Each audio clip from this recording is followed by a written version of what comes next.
ISSD. ഇനി പഠിക്കാം, ജയിക്കാം, നയിക്കാം.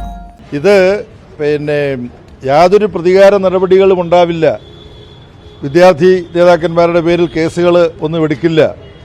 ഇതൊക്കെയാണല്ലോ ഇവർ പറഞ്ഞത്. ആ പറഞ്ഞതും പ്രവൃത്തിയും തമ്മിൽ യാതൊരു ബന്ധവുമില്ലാന്ന് തെളിഞ്ഞുകൊണ്ടിരിക്കുകയാണ്.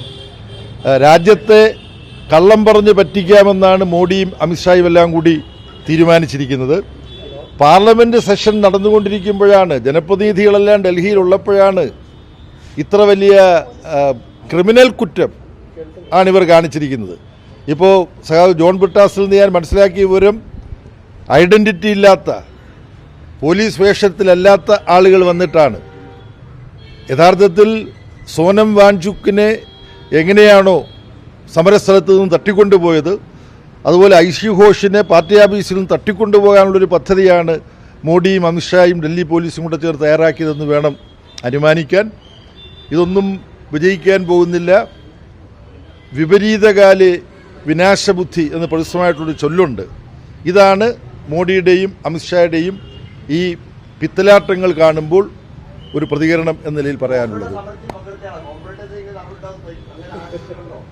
അല്ല, നാളെ എന്താ വരാൻ പോകുന്നത്? എനിക്ക് നേരെയാണോ, എം പിമാർക്ക് നേരെയാണോ, ആർക്ക് നേരെയും വരാം, എന്തും ചെയ്യാം. പക്ഷേ ഭയത്തിന് വിരാമമിടാൻ കഴിഞ്ഞു. ജന്തർ മന്ദറിൽ നടന്ന സമരം ഭയരഹിതമായി പ്രതികരിക്കാൻ ഈ രാജ്യം ഉണരുകയാണ്, തയ്യാറാവുകയാണ്. അതാണ് ഈ ഭരണകൂടത്തെ പരിഭ്രാന്തിയിലേക്ക് തള്ളിവിടുന്നത്. ഇതൊരു അസാധാരണ നീക്കമല്ലേ പോലീസിന്റെ? കാരണം പാർട്ടി ദേശീയ ആസ്ഥാനത്തെ കടന്നു വരുന്നു, ഒരു രണ്ടുപേർക്ക് യൂണിഫോം, ഒരാൾക്ക് യൂണിഫോം ഇല്ല. അപ്പൊ അതൊരു അസാധാരണ നീക്കമായിട്ടല്ലേ കണക്കൂട്ടുന്നത്? എന്തും ചെയ്യാൻ ഞങ്ങൾക്ക് പറ്റും എന്ന മട്ടിലാണ്. ഇപ്പൊ നരേന്ദ്രമോദി ഡൊണാൾഡ് ട്രംപിന് പഠിക്കുകയാണെന്ന് തോന്നുന്നു. വെനസ്വേലയിലെ പ്രസിഡന്റിന്റെയും പ്രസിഡന്റിന്റെ ഭാര്യയും ഡൊണാൾഡ് ട്രംപ് അയച്ച സൈനികർ പോയി അവിടുത്തെ സുരക്ഷാ ഭടന്മാരെയൊക്കെ വകവരുത്തിയിട്ട് പിടിച്ചുകൊണ്ടുപോയി മാൻഹട്ടനിലെ, അതായത് ന്യൂയോർക്കിലെ ഒരു ജയിലിട്ടിരിക്കുകയാണ്. ഒരു രാജ്യത്തിന്റെ ഭരണത്തലവനെയാണ്.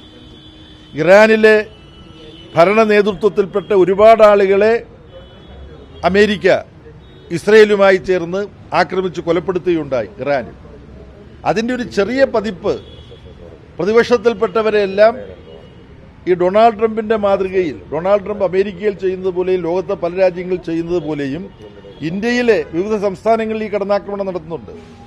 നരേന്ദ്രമോദിയുടെ ബംഗാളിലെ കോൺഗ്രസ് ഇന്ന് തൃണമൂൽ കോൺഗ്രസ് വഴി BJP ചേർന്നയാളാണ് സുവേന്ദു അധികാരി, അവിടുത്തെ മുഖ്യമന്ത്രി.